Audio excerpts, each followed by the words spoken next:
हिंदुस्तान के जयपुर के मीडिया के मेरे साथियों का स्वागत करता हूँ, अभिनंदन करता हूँ। दोस्तों, समय बदल चुका है। एक समय था आके प्रत्यक्ष बातें थे, तब ही हमें पता चलता था। लेकिन समय प्रिंट मीडिया से आगे बढ़ के इलेक्ट्रॉनिक मीडिया से आगे बढ़ के सोशल मीडिया तक पहुंचा है। हम सब लोगों की उंगली के टेरवे पर सारी इंफॉर्मेशन देती है। लास्ट 10 ईयर में देश कैसे बदला, देश कैसे आगे बढ़ा, नए भारत का कैसे निर्माण हो रहा है, हर बजट में देखते ही हैं।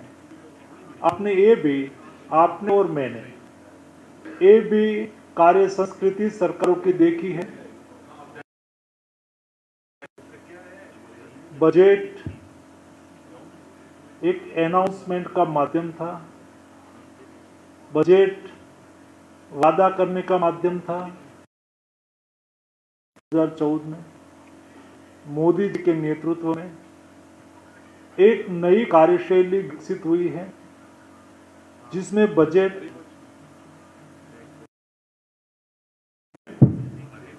और लॉन्ग टाइम का विजन के रूप में देश के सामने रखा जाता है।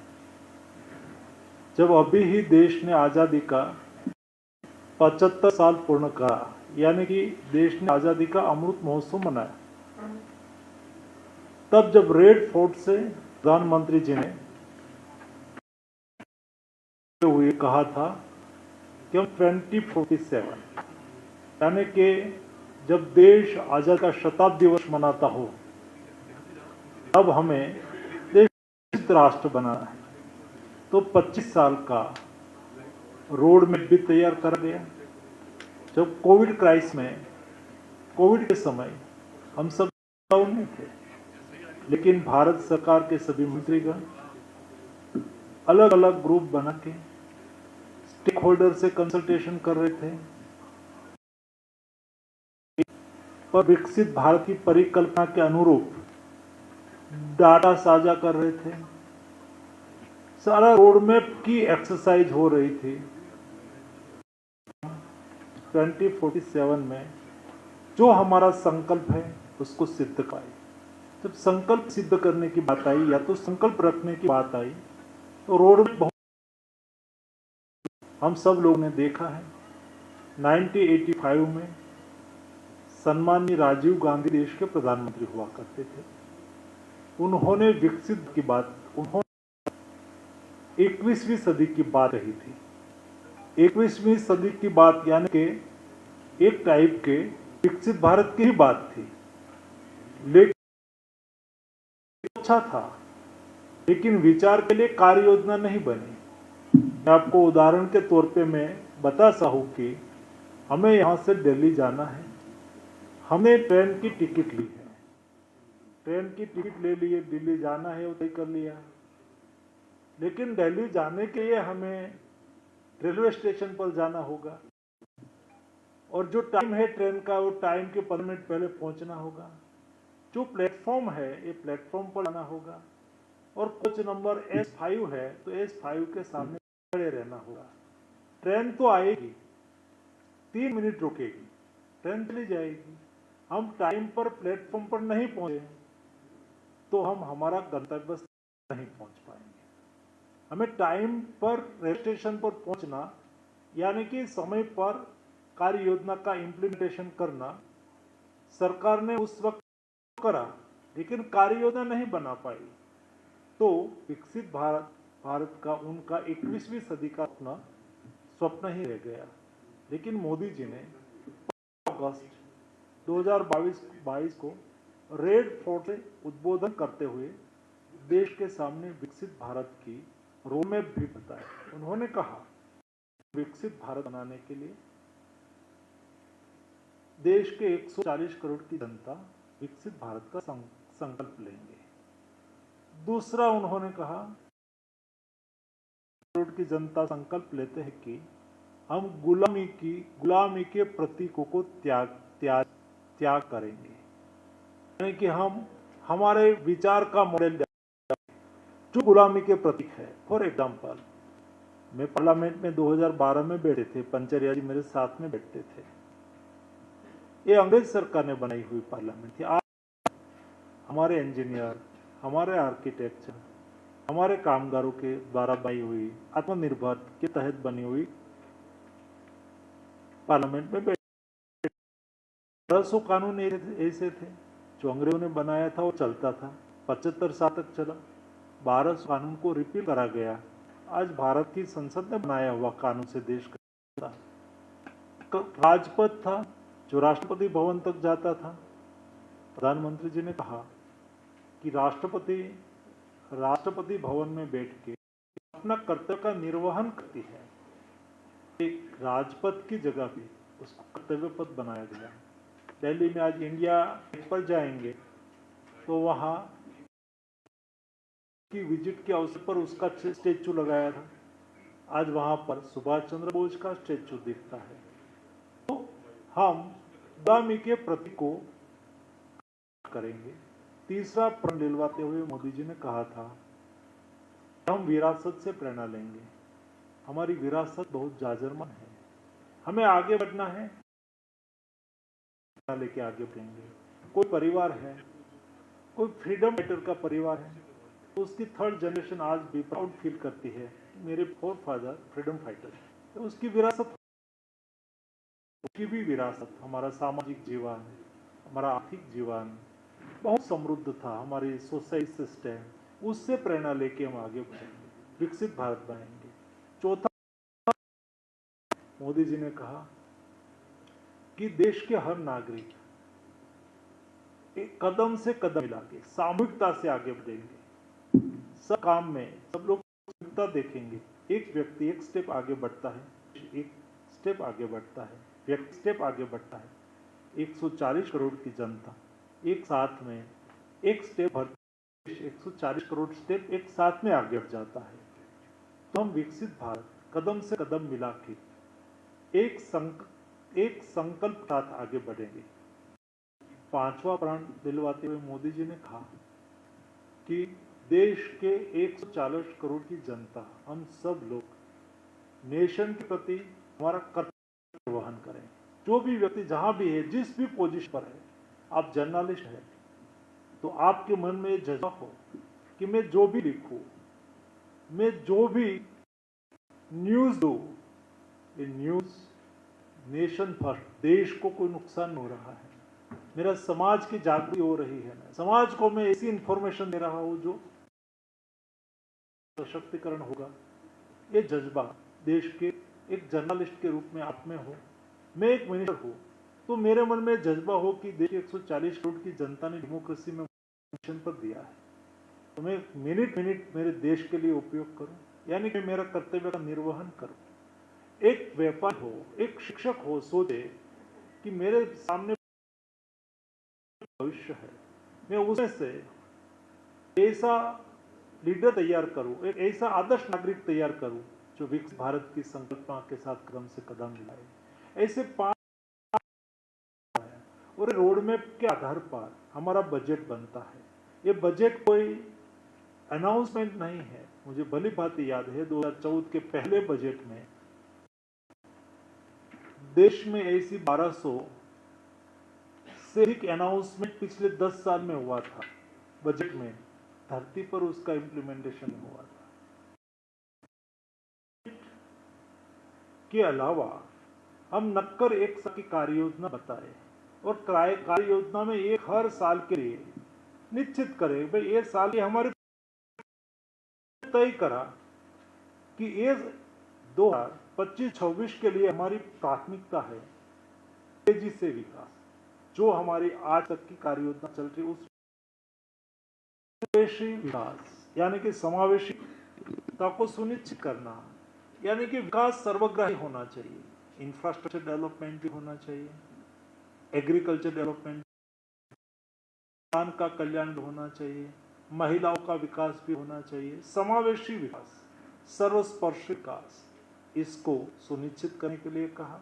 निजी क्षेत्र देख रहा है, आज देश में कॉर्पोरेट सेक्टर बढ़ रहा है, मल्टीनेशनल कंपनी देश की बन रही है, देश में मध्यम एमएसएमई और इंडस्ट्रीज का डेवलपमेंट हो रहा है।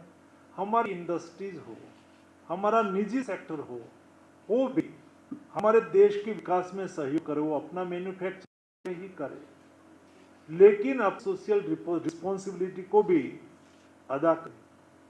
और भारत के मध्यम वर्ग बढ़ रहा है, तो मध्यम वर्ग उसके पर बर्डन कम आए, उसकी आय बढ़े, उसकी बचत बढ़े, वो अच्छा खर्च कर पाए, अपने बच्चे को अच्छी तरह से पढ़ा सके। और ये सुनिश्चित इस बजट में हमारी सरकार ने प्राथमिकता से काम करा।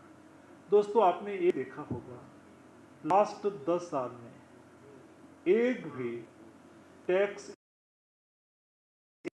आप लोगों को ये भी भली भांति परिचय है कि जब वेट था और वेट में से जीएसटी आया तो स्लैब कम हुआ, कोई स्लैब बढ़ा नहीं। फॉर एग्जाम्पल 15% हो तो उसका 20% नहीं हुआ, 15% रहा या तो 10% हुआ। ये भी सेक्टर में टैक्स बढ़ा, टैक्स जीएसटी से कम हुआ, टैक्स का स्लैब कम हुआ, लेकिन देश की इनकम बढ़ी क्योंकि गुड गवर्नेंस हुआ। ये गुड गवर्नेंस से देश बढ़ती चली, यानी कि 2014 का बजट 17 लाख करोड़ का था, आज 2025-26 का बजट 50,60,000 करोड़ का है। बजट में बढ़ोतरी हुई, यानी कि देश की इनकम बढ़ी, लगभग 3 गुना हो गया। 3 गुना बजट बढ़ा। हमें विकसित भारत बनाना है। विकसित भारत के पहलू होता है समावेशी विकास और इंफ्रास्ट्रक्चर होता है। इन डेवलपमेंट के 2014 में केवल 1,80,000 करोड़ रुपया इंफ्रास्ट्रक्चर यानी हाईवे, रेलवे, एयरपोर्ट, उसमें खर्च हम कम कर पाते थे, क्योंकि 1,80,000 करोड़ में हमें एयरपोर्ट भी बनाना था, हमें रेलवे लाइन भी बनानी थी, हाईवे भी बनाना था, हमें मेट्रो भी बनानी। आज ये बजट बढ़ के 11.5 लाख करोड़ हो चुका है। अभी हमें डेवलप करके 25 यानी कि 2047 तक वो 15 लाख करोड़ तक ले जाना पड़ेगा, और कंटिन्यूस ये 20 साल तक 15 लाख करोड़ का बजट इंफ्रास्ट्रक्चर के पीछे खर्च करा जाएगा, तब हम डेवलप्ड कंट्री के अनुरूप इंफ्रास्ट्रक्चर खड़ा कर पाएंगे। मुझे बताते हुए खुशी हो रही है कि जब अमेरिका था तब per day maximum 24 kilometre national highway बना पाए, आज हम 34 kilometre national highway per day बना रहे हैं। गति से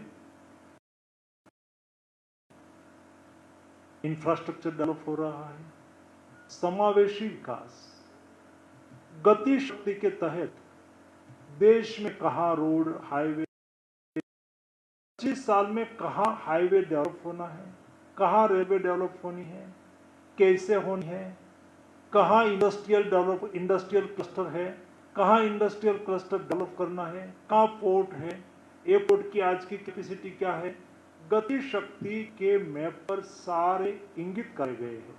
उसको देख के देश में इन्वेस्टमेंट हो, बाहर से कोई इन्वेस्टमेंट करना चाहे, अपने इंडस्ट्रीज लगाना चाहे, अपना कोई कारोबार करना चाहे, तो यही मैप उसको बताएगा कि ये प्रॉपर है, यहाँ आप ये कर सकते हैं, ये 25 साल में इतना डेवलप होगा, ये 20 साल में इतना डेवलप होगा, यहाँ ये अगले 10 साल के बाद यहाँ रास्ता निकलेगा। सारा डिटेल्ड रोड मैप शक्ति के तहत हमने तैयार करा गया है। डे बाय डे इंफ्रास्ट्रक्चर आगे बढ़ रहा है। वैसे सोशल सिक्योरिटी एक महत्वपूर्ण पहलू है। हम सोशल सिक्योरिटी कैसे प्रोवाइड करें, मैं मिडिल क्लास की बात, वो खर्च कैसे कर सके, अपने जीवन धोरण को कैसे अप करें, ये बजट में सीधा 7.5 लाख से लेके लास्ट बजट में 7.5 लाख तक हमें इनकम टैक्स से छुट्टी दी थी। इसको 12 लाख कर दिया कि आपकी इनकम तक आपको एक भी रुपये का टैक्स नहीं देना है, यानी कि शायद 1.25 लाख रुपया आपका 1.25 लाख रुपया आपके जेब में बचेगा, मिडिल क्लास के जेब में बचेगा। तो बचेगा, उसका उपयोग क्या होगा?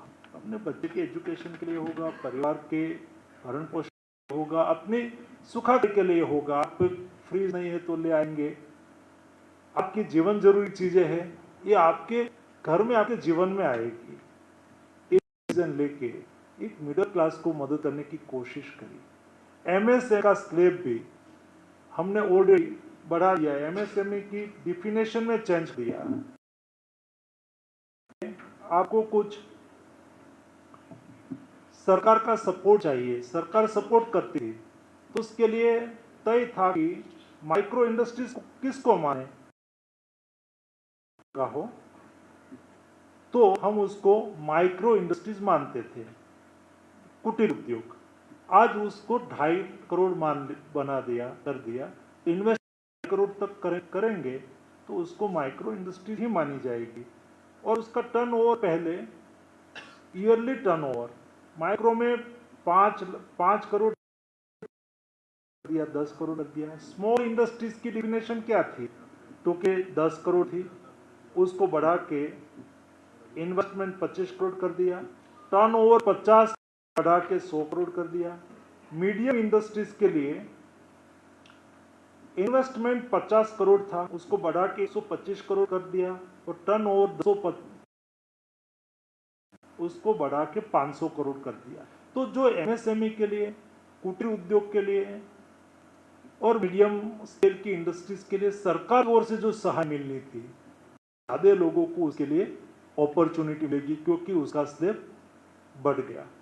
वैसे ही वर्तमान समय में गिग वर्कर्स यानी प्लेटफॉर्म पर काम करने वाले, जोमेटो, स्विगी में काम करता है, कोई दूसरे प्लेटफॉर्म, एकदम तेजी से आज किसी को प्लम्बर भी चाहिए तो एग्रीगेटर आ गया और वहां आपके घर पे भेज देते हैं।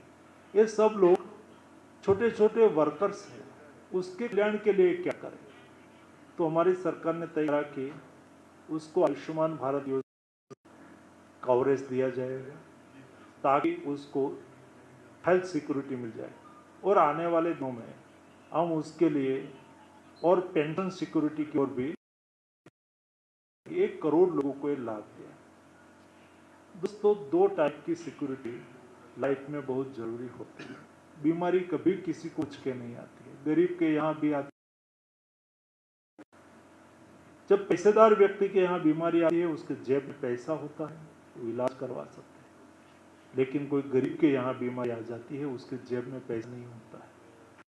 ऐसे लोगों को 60 करोड़ लोगों को आयुष्मान भारत योजना कवरेज में लाया गया है। हमारे राजस्थान में 10 लाख की सीलिंग करी है, 10 लाख करी है ना, 10 लाख रुपए तक मुफ्त इलाज गारंटी के रूप में हो रहा है। प्रति वर्ष 30,000 करोड़ रुपया का खर्च आयुष्मान भारत योजना में 70 एबव सभी बुजुर्ग को जोड़ा गया। मिडिल क्लास को बहुत फायदा करने वाला है। एज बढ़ती है तो एज रिलेटेड बीमारियां होती हैं। साल के अधिक उम्र वाले कोई भी सिटीजन हो, गरीब हो, मिडिल क्लास हो, अपर क्लास हो, सब 70 एबव लोगों को आयुष्मान भारत का योजना का कवरेज ऑलरेडी मिल चुका है। कहने का मतलब यह है कि जो हमारा बजट और व्यय है, वो एक हेल्दी इकोनॉमी की ओर देश को आगे ले जा रहा है। आपने ये भी देखा होगा, 1 दशक पहले एक यूरोपियन इंस्टीट्यूट ने भारत को 5 फ्रेजाइल इकोनॉमी डिक्लेयर करा था। 5 आप यहां इन्वेस्टमेंट करेंगे तो रिस्की है, ऐसे देश में भारत का नाम शामिल था।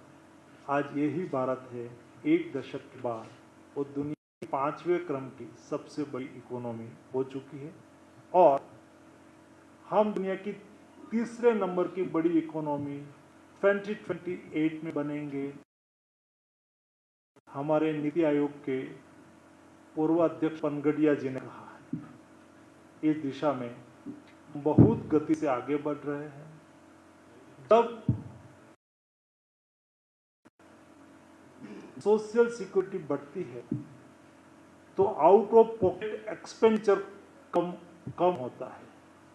आउट ऑफ पॉकेट एक्सपेंडिचर कम यानी कि हमारे जीवन आजीविका के लिए, हमारी हेल्थ के लिए, हमारी खाने पानी की पीने की व्यवस्था के लिए, फॉर एग्जांपल 80 करोड़ लोगों को आज फूड सिक्योरिटी दी गई, तो हमें आज खरीदना नहीं पड़ता है गरीब लोगों को। एक टाइप की सिक्योरिटी मिलने से आउट ऑफ पॉकेट खर्च कम होता है। अपने जीवन सुधारने के लिए ज्यादा खर्च कर सकते हैं। जब आप ज्यादा खर्च करोगे तो आप ज्यादा कंजप्शन करेंगे, ज्यादा खरीदी करेंगे, ज्यादा प्रोडक्शन करना पड़ेगा। ज्यादा प्रोडक्शन होगा तो ज्यादा इंडस्ट्रीज चलेगी, ज्यादा इंडस्ट्रीज चलेगी तो ज्यादा लोगों को रोजगार मिलेगा। खुशी हो रही है कि 2004 से 2014 एक दशक में देश में, ये मेरा फिगर नहीं है, ये रिजर्व बैंक का फिगर है। रिजर्व बैंक प्रतिवर्ष क्लेम डेटा डिक्लेयर करती है, जो यूपीए की गवर्नमेंट के समय में भी करती थी, हमारी गवर्नमेंट के समय में भी कर रही है। एक दशक में केवल 4 करोड़ जॉब निर्माण हुए थे, 4 करोड़। 2014 से 2025 तक यानी कि 2024 तक 17 करोड़ नए रोजगार निर्माण हुए, यानी कि लोगों को नौकरी मिली। मैं भारत सरकार का लेबर मिनिस्टर हूं। एक दशक में 8 करोड़ लोग यानी कि फॉर्मल सेक्टर में नौकरी मिली। जो नौकरी मिलती है ईपीएफओ का ऑटोमेटिक रजिस्टर हो जाते हैं, तो 8 करोड़ लोगों को फॉर्मल सेक्टर में नौकरी मिली। लोगों को रोजगार की भी अपॉर्चुनिटी बढ़ रही है। स्किल डेवलपमेंट पर इस बजट में ज्यादा भार दिया गया है। स्किल गैप और स्किल, आपने ये न्यूज तो देखा होगा कि देश में 14 सेक्टर में पीएलआई स्कीम आई, प्रोडक्शन लिंक इंसेंटिव। यानी जब मैं हेल्थ मिनिस्टर था, फार्मास्यूटिकल क्राइसिस आई, तब हमें एहसास हुआ कि कई क्रिटिकल रिक्वायरमेंट है जो हम 90-95% इंपोर्ट करते हैं और क्राइसिस की स्थिति में हमारे देश में नहीं आई तो हमें दिक्कत हो जाएगी, तो हमारा देश में ही बनना चाहिए। तो उस वक्त अलग अलग सेक्टर की पीएलआई स्कीम आई, प्रोडक्ट इंसेंटिव। उसका मतलब ये हुआ कि हमारे देश में क्यों निर्माण नहीं होता। ये देश के इंडस्ट्रियलिस्ट में कोई कमी है, ऐसा नहीं है। ये देश के रिसर्च और इनोवेशन लेकिन वाइबिलिटी नहीं बैठती थी। इंपोर्ट सस्ता होता था और देश में मैन्युफैक्चरिंग करे तो महंगा होता था। तो सरकार ने एनालिसिस करा कि महंगा होने का क्या रीजन है, कितने 5%, 20%। में फार्मास्यूटिकल विभाग में कई मेडिसिन ऐसी थी जो इंडिया में बनती ही नहीं थी और हमें 95% चाइना से। तो इंडिया में बनाने के लिए क्या करें, तो के 30% रेट डिफरेंस है, तो 20% को पीएलआई के तहत सपोर्ट कर दिया कि आपकी प्रोडक्शन कॉस्ट 100 रुपया है तो हम आपको 20 रुपया देंगे, तो आपकी प्रोडक्शन को 80 रुपया हो गई, तो वायबिलिटी आ गई, तो आप दुनिया में कॉम्पीट कर पाएंगे। ऐसे प्रोडक्शन लिंक इंसेंटिव दिया था रोजगार को बढ़ावा देने के लिए, यूथ को अपॉर्चुनिटी देने के लिए। 2 स्कीम चलाई, एक ईएलआई मतलब लिंक इंसेंटिव, आप रोजगारी दें तो सरकार आपको मदद करेगी और जो रोजगार पाएंगे उसको भी मदद करेगी। तो 2 टाइप की मदद करके दूसरी स्कीम लाए स्किल एनहांसमेंट कैसे करना, तो सरकार ने तय करा कि 5,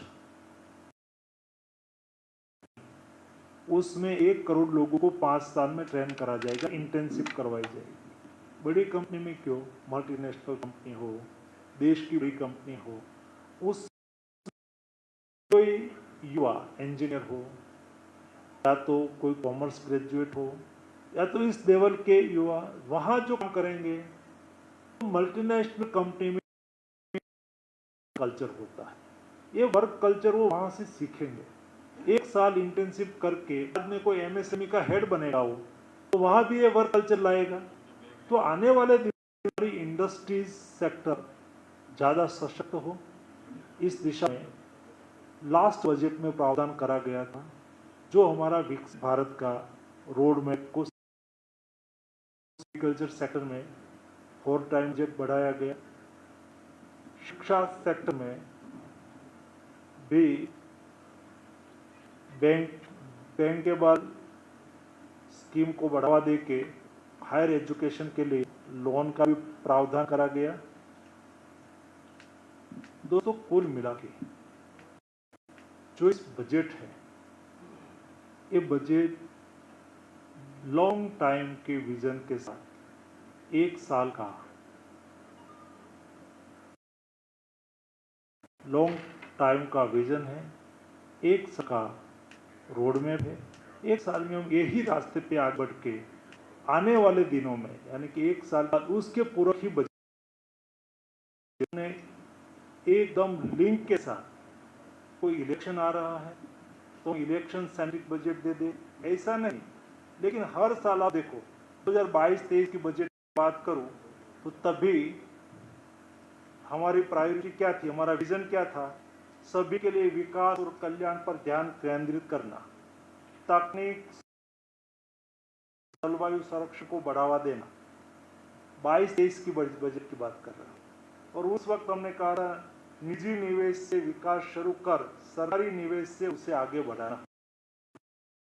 इसी लिंक में, सीक्वेंस में हम आगे बढ़ते गए। हर वक्त हमने प्राथमिकता भी तय की, क्योंकि 22-23 में हमारा विजन था, लेकिन उसके लिए प्राथमिकता कौन सी, बेहतर सड़क, रेल और बुनियादी ढांचे को का विकास करना।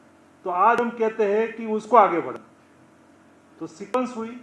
हम उस वक्त कहते थे समावेशी विकास करना, समावेशी विकास को आगे बढ़ाना, उत्पादकता, ऊर्जा और पर्यावरण का संरक्षण करना, उसके लिए कार्य योजना बनाना। आज हम सस्टेनेबिलिटी की वही बात करते हैं, निवेश की सरकार की हिस्सेदारी को बढ़ाना, तो आज हम वही बात कर रहे हैं।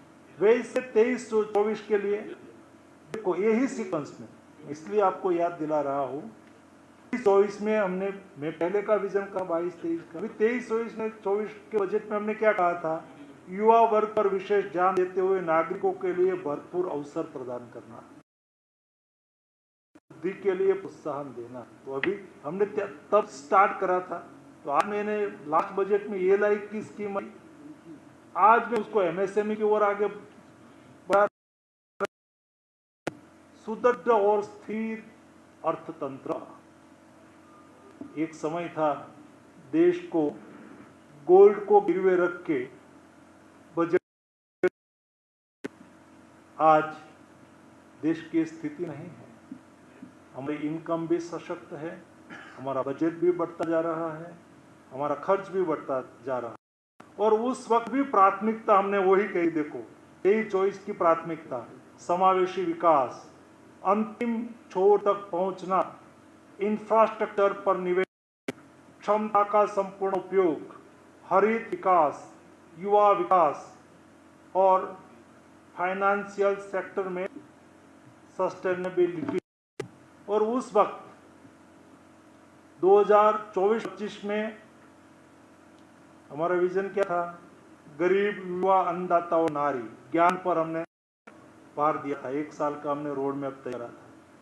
वैसे उस वक्त भी हमने प्राथमिकता तय करी थी, विजन और प्राथमिकता। कृषि में उत्पादकता और अनुकूलनीयता, समावेशी मानव संसाधन विकास, मैन्युफैक्चरिंग एंड सर्विस, शहरी विकास, ऊर्जा सुरक्षा, इंफ्रास्ट्रक्चर, नवाचार, अनुसंधान और विकास के लिए सुधार, ये हमने 24-25 की प्राथमिकता रखी थी और मैंने आपको 25-26 की का विजन बताया। 100% गुणवत्ता युक्त एजुकेशन, उचित किफायती सुलभ स्वास्थ्य सुविधा, 100% कुशल श्रम, उचित रोजगार में 70% महिलाओं की हिस्सेदारी, वैश्विक खाद्य बास्केट बनने की राह पर भारतीय कृषि, और उसके लिए मैंने आपके सामने इस बजट की उद्बोधन की शुरुआत में कही। जैसा विकास में तेजी लाना, समावेशी विकास को सुनिश्चित कर, निजी क्षेत्र के विकास को बढ़ावा देना, घरेलू मनोभावों में उल्लास भरना और भारत के बढ़ते मध्यम वर्ग की खर्च करने की क्षमता को बढ़ावा देना, हमारा विजन का रोड मैप, बजट का रोड मैप और एक विजन डॉक्यूमेंट के रूप में आपके सामने यानी कि देश के सामने बजट लाया है। भी जैसा बजट पास होने से चालू हो जाएगा, इसलिए ही बजट हम हर महीने मार्च में रखते थे, अप्रैल महीने में फाइनल करते थे और जून जुलाई अगस्त में बारिश आ जाती थी। बजट में प्रावधान तो करते थे, नहीं हो पाता, इसलिए हमारी सरकार ने सुनिश्चित करा जनवरी में बजट को अनाउंसमेंट करना, फरवरी और मार्च तक बजट को फाइनल कर दे, 1 अप्रैल से खर्च करना चालू करना, 100% बजट डेवलपमेंट में कन्वर्ट हो और अपेक्षित उद्देश्य को सिद्ध करने में देश के साथ बजट लाने में टाइम में भी हमने परिवर्तन करा है और उसका अच्छा नतीजा आप सब लोगों के सामने आने भी लगा है। धन्यवाद दोस्तों।